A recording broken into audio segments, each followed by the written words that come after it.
Way back in 1980, Nottingham Forest were lifting the Champions League for a second successive time in the middle of a dominant spell for English clubs, with 7 out of 8 winners coming from England. With the late great Brian Clough at the helm, they were a dominant force, picking up a Division 1 win in the process. But when the Premier League came along, it was bad news for Forest as they were relegated in this first season. They bounced back, however, by finishing second in what is now the Championship, and 25 goals from Stan Collymore was the catalyst for a third place finish in their return to the Premier League. They yo-yoed between the Premiership and Division 1, with a Division 1 win sandwiched in between two 20th place finishes between 97 and 99. Things continued to get steadily worse for them over the course of the next years. When the old Division 1 was rebranded to the Championship in 04-05, they got relegated. Something about changing the name of a league just doesn't sit right with Forest. It took them 3 attempts to get back into the Championship, which they managed to achieve in 2008, and a 14-year spell in the Championship was finally ended in 2022 when Steve Cooper guided them back to the top tier of English football by winning the playoffs. He managed to keep them up with a 16th place finish despite signing pretty much every player that they came across. Fast forward to the 20th of December 2023, and Steve Cooper found out he would have the whole festive period at home when he was relieved of his duties and replaced by Nuno Espirito Santo. But not in the world of Football Manager. In FM24, I have taken over as Nottingham Forest manager at the start of the season with one aim, and that is to lead them back to their former glories. And the first thing I'm going to do is look at the size of this squad. If we go to filter and we remove people who are not at the club, that still leaves us with, I mean, more than one page is too much, but 31 people in this first team squad. Wow. If we reverse sort them by ability, I think Chris Wood up, everyone here. So let's just try and add them to the not sell for any price, and we'll even offer them out as well. Don't know if that makes a difference, but that is far too many players. If we sort by ability, let's find out who we're going to be reliant on. I mean, our 2 best players apparently are goalkeepers. That is not ideal, but at least we know we've got some strength to work with. Sangare, Hudson-Odoi, Felipe, a good centre-back. That is what we're about. 2 right-backs and our best players. And everyone from Willy Bowley down is only considered 3 stars. Potential-wise, Hudson-Odoi, Danilo, Elanga, they're going to be 3 players that are going to be key to us, and who I personally think is Nottingham Forest's best player is Morgan Gibbs-White, and we're going to look to build a tactic around this man. So I've had a little play around with a tactic, and this is what I've settled on. I wanted to try and go for a basic 4-4-2, but I didn't really find a way of getting Gibbs-White. I want Gibbs-White to be in this position. If we pick our best 11, that is where he sits in. Danilo and Sangare both playing in their preferred role. Emmanuel Dennis is not at the club, so we're going to have to look for someone to play that role. What I'm thinking, Hudson-Odoi on the right, Anthony Elanga on the left. We've got Tavares, Montiel, Turner gets the nod according to this, but we'll see how the season starts. Transfer-wise, we've got a budget of 0. What can you do? We've already signed half the world in our squad. So hopefully we can get some of them players out the door and push on and get a good start to the Premier League season. So 2 weeks have passed. There's been nobody in, nobody out. But let's see if we can shake the Premier League about. Starting with a trip to Old Trafford, where we play Man United on the first day. How did we get on? We lost 2-1. Origi getting a consolation, and Anthony Elanga picking up man of the match on his debut against his old team. Gibbs-White gave us the perfect start with his first of the season as we beat Wolves 3-1 in front of our own fans. We switched tactic for an away trip to Anfield, and despite 5 bookings, we managed to secure a 0-0. This 3 at the back system made us a bit more solid defensively, but we switched back to the 4-4-1-1 against Tranmere in the Cup and we went through easily. We finished the month in 9th with 4 points from 3 games and newly promoted Luton up next.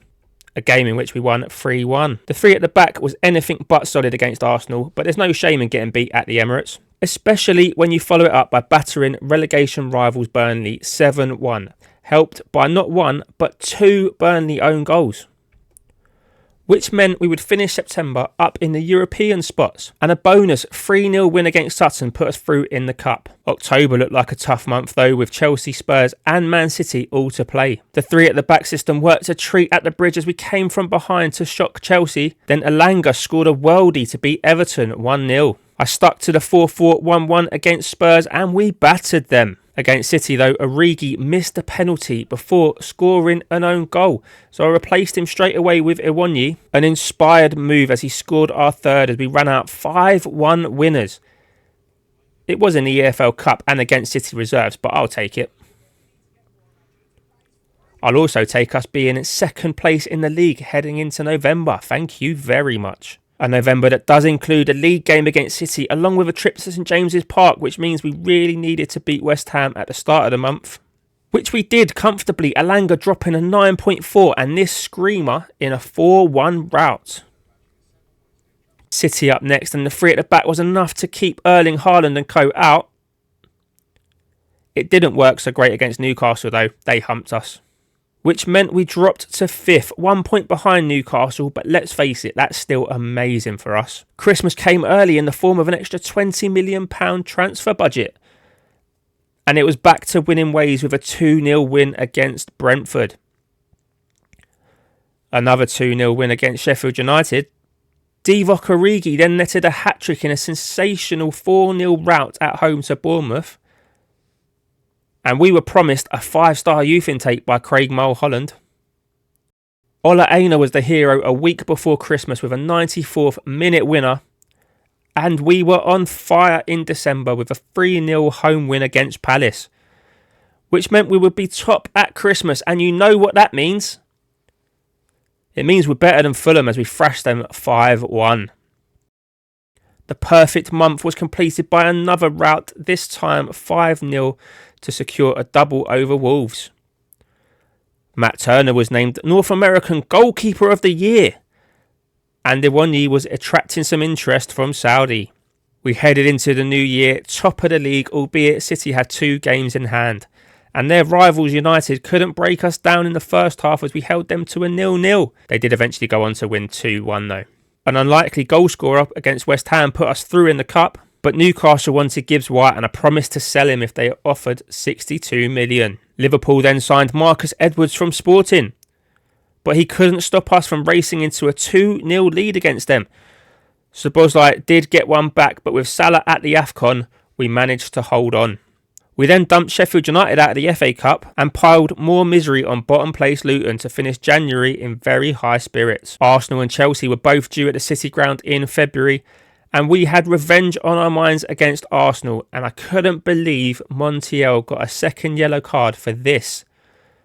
I also couldn't believe my luck when Origi went clean through in the last minute and gave us a memorable 1-0 win, which of course we followed up with a 0-0 against Burnley. Fortress City Ground was rocking though as we dispatched Chelsea 4-2 in an absolute thriller, before Everton done the same to us, including a rare sighting of Dele Alli as he scored this penalty to seal the deal.